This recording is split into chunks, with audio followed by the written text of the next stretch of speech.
खुदावंद यस्सु मसीह के पुरजलाल बाकमाल और बेमिसाल नाम में खुदा का खादिम आहकर फरियाद गिल आपकी खिदमत में इस्लाम पेश करता है। Thank you so much for watching logos TV. आपसे दरख्वास्त करता हूं कि अगर अभी तक आपने इसको सब्सक्राइब नहीं किया, please do subscribe. Thank you so much. खुदा के लोगों, मुझे एक वीडियो का लिंक शेयर किया गया और जिन्होंने शेयर किया है उनका नाम है रशीद जॉर्ज भट्टी, जिनका ताल्लुक कराची से है। ये लिंक है जिंदगी टीवी का, और जिंदगी टीवी इंजीली खिदमत के एतबार से मेरा एक पसंदीदा टीवी भी है। आई एप्रिशिएट खुदा के लोग जो काम कर रहे हैं, जबरदस्त काम कर रहे हैं। खुदा उनको बहुत ज्यादा बरकत दे।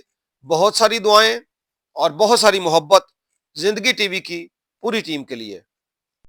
और राइट जी, जो प्रोग्राम मुझे दिखाया गया, उस प्रोग्राम में खुदा के खादम, सीनियर खुदा के खादम ऑनरेबल नवीद मलिक साहब एक टॉपिक पर बात कर रहे हैं जिसका उन्वान है जूते और इबादत।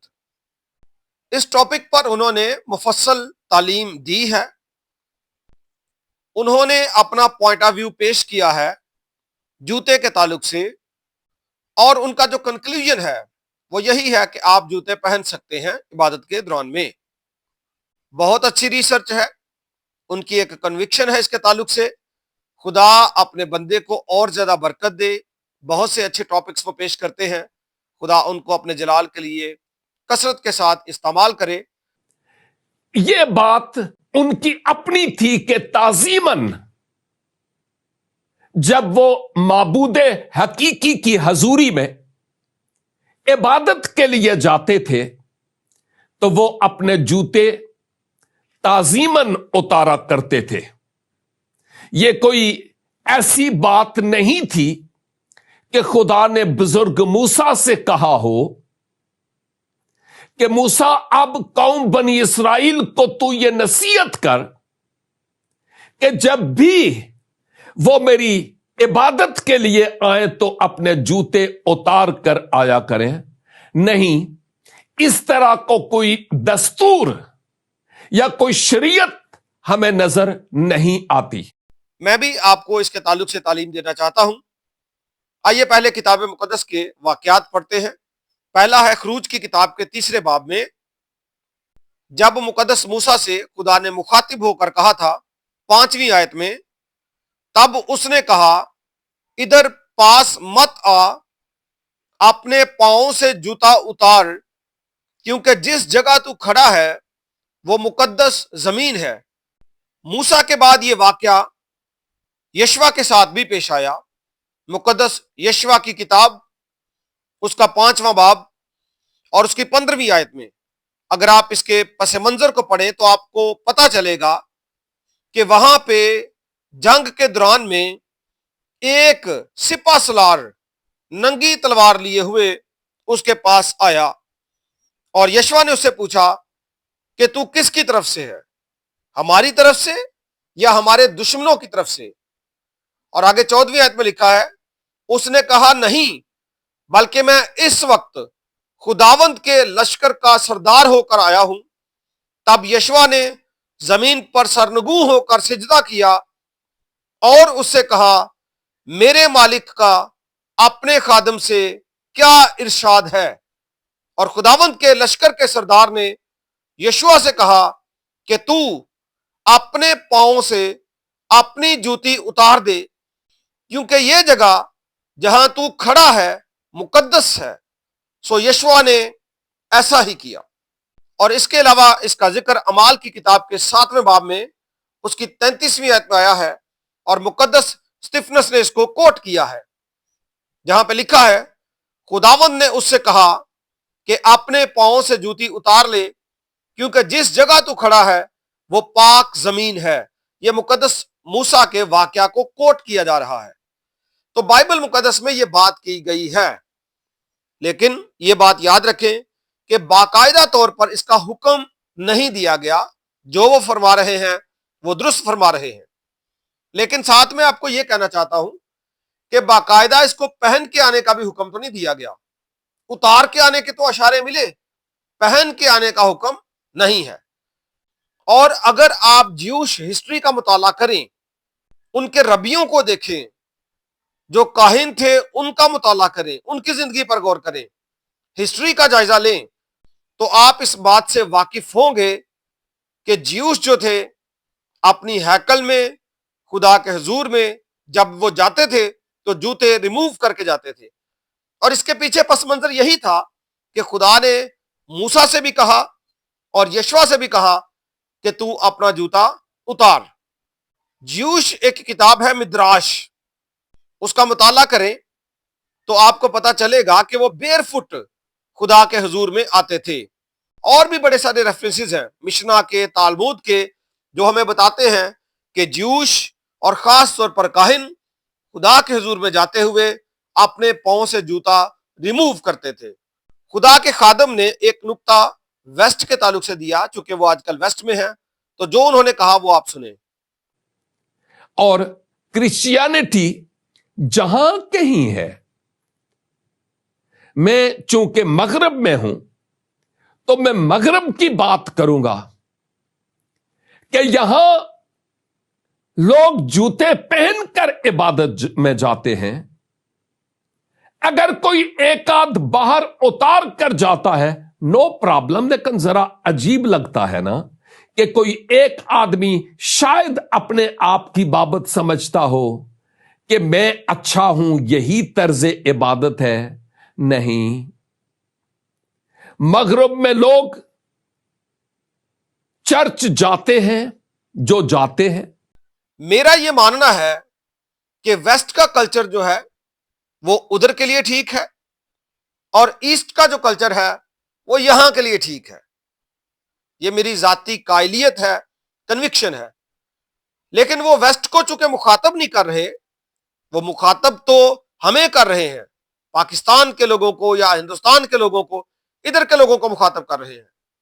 اگر آپ کلچرل ریسپیکٹ کو دیکھیں تو جو وہاں پہ چل رہا ہے چلیں اس کو چلنے دیں, ہم یہ کہہ سکتے ہیں. لیکن ہمارے ہاں جو کلچر ہے, جو ٹریڈیشنز ہیں, کچھ ایسے کلچرز ہیں جیسے Ethiopia, middle eastern churches, Asian churches, یہاں پہ جو چرچز ہیں ان کے اندر زیادہ تر لوگ شوز ریموو کرتے ہیں. تو یہ کلچر یہاں کا ہے, وہ وہاں کا ہے. آپ نے دیکھا ہوگا کہ وہاں سے جب لوگ آتے ہیں تو پاکستان میں آ کر وہ پاکستان جیسا ہی لباس پہن لیتے ہیں, حالانکہ وہ اپنا لباس بھی پہن سکتے ہیں, لیکن چونکہ وہ یہاں پہ آئے تو یہاں پہ جو پاکستان میں ہو رہا ہے وہ وہی کرتے ہیں. اس سے یہ پتا چلتا ہے کہ ایک کلچر دوسرے کلچر میں فٹ نہیں ہو سکتا. تو چونکہ ہمارا کلچر ایک ایسٹرن کلچر ہے, ہم پاکستان میں رہتے ہیں, اور یہاں پہ جو ایشیا کے لوگ ہیں ان کی بات فرق ہے. اور بائبل مقدس میں امپورٹنٹ پوائنٹس کا ذکر کیا گیا ہے. ایک کہانی میں جو نجات کے تعلق سے ضروری ہے, ضروری واقعات قلم بند ہیں. حالانکہ کلام مقدس کا ایک بیان ہے, صرف یسوع مسیح کے اگر واقعات کو, اس کے کاموں کو درج کیا جاتا, یوحنا کی انجیل کے 21ویں باب کی 25ویں آیت کا اگر مطالعہ کریں تو لکھا ہے, اور بھی بہت سے کام ہیں جو یسوع نے کیے, اگر وہ جدا جدا لکھے جاتے تو میں سمجھتا ہوں کہ جو کتابیں لکھی جاتی ان کے لیے دنیا میں گنجائش نہ ہوتی. یعنی ساری باتیں نہیں لکھی گئیں, امپورٹنٹ باتیں لکھی گئی ہیں, باقی ہم کنکلوژن نکال لیتے ہیں, ہم خود بھی اس پہ غور کر سکتے ہیں. تو اب ضروری بات کرنے لگا ہوں کلچر کی. ویسٹ کا کلچر ان کے لیے ہے. امال کی کتاب کے 17ویں باب میں لکھا ہے, اس کی 26ویں آیت سے, اور اس نے ایک ہی اصل سے آدمیوں کی ہر ایک قوم تمام روئے زمین پر رہنے کے لیے پیدا کی, اور ان کی میعادیں اور سکونت کی حدیں مقرر کی, تاکہ خداوند کو ڈھونڈیں, شاید کہ ٹٹول کر اسے پائیں, ہر چند وہ ہم میں سے کسی سے دور نہیں. ایک ہی اصل سے, ایک ہی شخص سے تمام قومیں بنائی ہیں.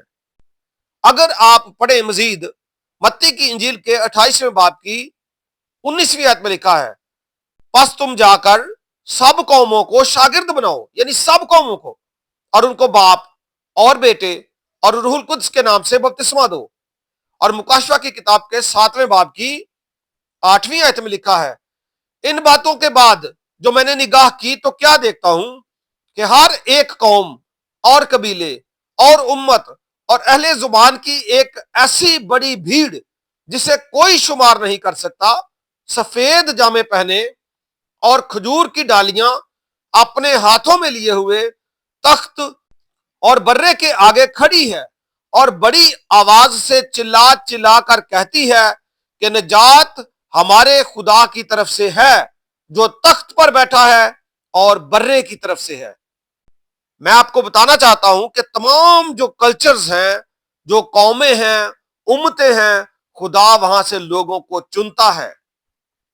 तो यहां पे जो हमारा कल्चर है, ईस्टर्न कल्चर है, यहां पे जो चल रहा है वही हम चलाएंगे, उसी को चलना चाहिए। और हमें किसी के लिए ठोकर का बाइस नहीं बनना। हमें चाहिए कि जो ट्रेडिशनली हम कर रहे हैं, इबादत खानों में जाते हुए शूज उतारते हैं, हमें रिमूव करने चाहिए। और इसके अलावा पाक मेज पर, आल्टर पर जाते हुए पासवानों को शूज उतारने चाहिए। और ये एक्ट जो है शूज रिमूव करने का, ये एक रिस्पेक्ट की बात होती थी, ताजीम की बात होती थी। और फिर वो रिकग्नाइज करते थे इस बात को कि हम खुदा की पाक हजूरी में हैं। ओके जी, तो हमें भी जो हमारा कल्चर है उसके अकॉर्डिंग हम वही कर रहे हैं जो बाइबल मुकद्दस के उन लोगों ने किया था। और मैं तो यही कहूंगा आपसे कि हमारे खित्ते का जो कल्चर है बाइबल मुकद्दस के कल्चर से मिलता जुलता है।